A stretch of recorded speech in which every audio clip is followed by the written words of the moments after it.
ওলামায়ে কেরাম, দেশপ্রেমিক নাগরিক, দেশের সচেতন নাগরিক সমাজ সবাই শুরু থেকে এটার বিরোধিতা করে আসছে। কেন বিরোধিতা করে আসছে? আপাত দৃষ্টিতে আমাদের কাছে মনে হয় জাতিসংঘের মানবাধিকার কমিশনের অফিস খুললে এটা তো ভালো, আমাদের দেশে মানবাধিকার প্রতিষ্ঠা হবে, এটা খারাপ কি? আদতে বিষয়টা এত সহজে বোঝার মতো বিষয় নয়। জাতিসংঘের সদস্য যে দেশগুলো আছে, প্রায় 200-র কাছাকাছি সদস্য দেশ আছে জাতিসংঘের। এই 200 বা 200-র কাছাকাছি দেশের মধ্যে মাত্র 16টি দেশে এই ধরনের অফিস আছে।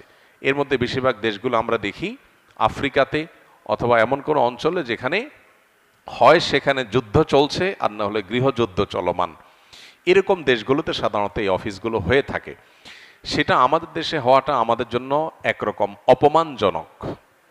দ্বিতীয়ত, আমাদের আশেপাশে বিভিন্ন দেশ আছে, আমরা দেখি পাকিস্তান, ভারত, চায়না, মায়ানমার, বহু দেশ আমাদের আশপাশে আছে। আশপাশে কোনো দেশে অফিস নাই, আমার দেশে কেন হতে যাবে?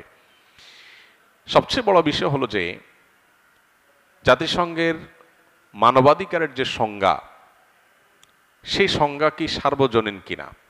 তারা মানবাধিকার বলতে যা বুঝায়, এদেশের মানুষের মূল্যবোধ, এদেশের মানুষের কৃষ্টি কালচার, এদেশে মানুষের যে চিন্তা ভাবনা, সেটার সাথে তাদের সেই মানবাধিকারের সংজ্ঞার কোনো মিল আছে, নাকি এর মধ্যে কোনো বড় ধরনের ফরাক এবং তফাত আছে?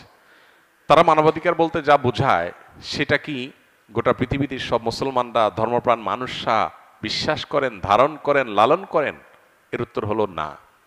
অনেক ক্ষেত্রেই তারা মানবাধিকার বলতে, সব ক্ষেত্রে যে অমিল আছে তা বলছি না আমি, অনেক ক্ষেত্রেই তারা মানবাধিকার বলতে যা বোঝায়, সেটাকে আমরা মানবাধিকার বলতে তা বুঝি না। যেমন তারা সমকামিতাকে মানবাধিকারের বিষয় মনে করে, অথচ এটা আমাদের দেশে প্রচলিত আইনে অপরাধ। যেটা আমাদের দেশে প্রচলিত আইনে অপরাধ, জাতিসংঘ সেরকম একটা অপরাধ কর্ম করছে এমন একজন ব্যক্তিকে এদেশে প্রতিনিধি হিসাবে নিযুক্ত করবার জন্য এগ্রিমো চেয়ে পাঠিয়েছে। এটা আমাদের জন্য অত্যন্ত অপমানজনক একটা ব্যাপার।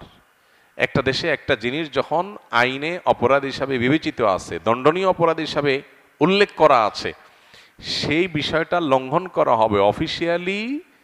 সেটা অন্য কোনো দেশে একজন করছে সেটা একটা বিষয়, কিন্তু এই দেশে এসে করবে, তার পার্টনার সাথে, সমকামী পার্টনারকে সাথে নিয়ে আসবে এমন একজন প্রতিনিধিকে নিযুক্ত করার জন্য চিঠি পাঠানো, এটা হলো একটা দেশের মূল্যবোধ, একটা দেশের প্রচলিত আইনের প্রতি চরম অপমান এবং বৃদ্ধাঙ্গুলি দেখানো।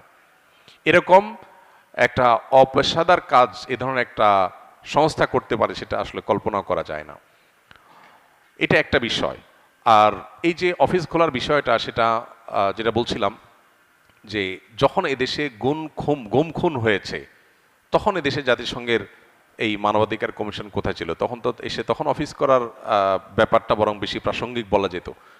এখন এই মুহূর্তে এসে তাদের এই অফিস খোলার কার্যক্রম কি হতে পারে? তারা যদিও সুনির্দিষ্ট কিছু কাজের কথা বলছেন, এর বাইরে কাজ করবেন না, সুনির্দিষ্ট সময় বেশি কাজ করবেন না, কিন্তু আমাদের অভিজ্ঞতা বলে যে সমস্ত দেশগুলোতে তারা কাজ করেছেন, সে সমস্ত দেশগুলোতে সাধারণত কোনো সমস্যার সমাধানের চাইতে নতুন করে আরো বহু সংকটের জায়গায় তৈরি হওয়ার নজির আছে। ফিলিস্তিনের মাটিতে মানুষগুলো মরে শেষ হয়ে গেল, শিশুরা অনাহারে শেষ হয়ে যাচ্ছে, এবং ত্রাণের জন্য বা খাবারের জন্য সিরিয়াল দ্বারা মানুষগুলোকে মেরে শেষ করে ফেলা হচ্ছে, হসপিটালগুলোকে মাটির সাথে মিশিয়ে দেওয়া হচ্ছে, ডাক্তারদেরকে গুলি করে হত্যা করা হচ্ছে। সেখানে এদের অফিস কার্যক্রম করছে, কার্যক্রম করে কি ভূমিকাটা তারা পালন করতে পেরেছে, কোন মানুষের রক্ত তারা থামাতে পেরেছে? অতএব আমার দেশে তারা কি করবে? তারা এদেশে এসে সমকামিতা সহ যে সমস্ত বিষয়গুলো এদেশে মানুষের চোখে অপরাধ, সেই জিনিসগুলোকে তারা নর্মালাইজেশনের জন্য কাজ করবে বলে আমরা প্রচণ্ড রকমের আশঙ্কা করছি।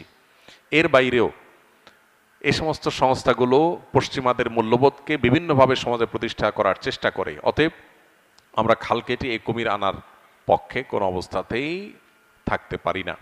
এই জায়গা থেকে আমি আশা করি যে সরকার সুবিবেচনার পরিচয় দিবে এবং ওলামায়ে কেরাম সহ দেশের সচেতন নাগরিকদের চিন্তাধারার বাইরে গিয়ে কোনো কাজ তারা করার চেষ্টা করবে না। আমার প্রশ্ন হলো, ভারতে যেখানে প্রতিনিয়ত মুসলিম সংখ্যালঘুরা নির্যাতিত হচ্ছে, প্রতিনিয়ত সেখানে মুসলমানদেরকে পিটিয়ে মেরে ফেলা হচ্ছে, সেখানে মানবাধিকার এত বেশি ভুলুণ্ঠিত হচ্ছে, সেখানে কেন তারা যে অফিস খোলে না? সেখানে গিয়ে কেন তারা মানবাধিকার প্রতিষ্ঠা করতে যায় না? চায়না উইঘুর মুসলমানদেরকে মেরে শেষ করে ফেলা হচ্ছে, সেখানে কেন মানবাধিকার প্রতিষ্ঠানগুলো অফিস করতে যায় না?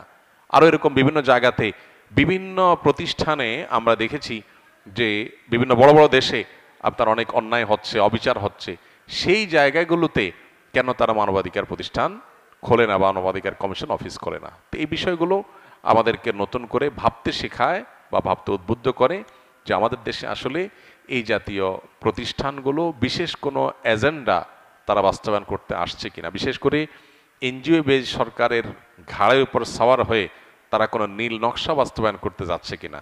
এই আশঙ্কাটা শুধু আশঙ্কাই নয়, এটা জোরালো আশঙ্কা, এবং এই আশঙ্কাটা যথেষ্ট আপনার প্রাসঙ্গিক আশঙ্কা এবং এর যথেষ্ট কারণ আছে।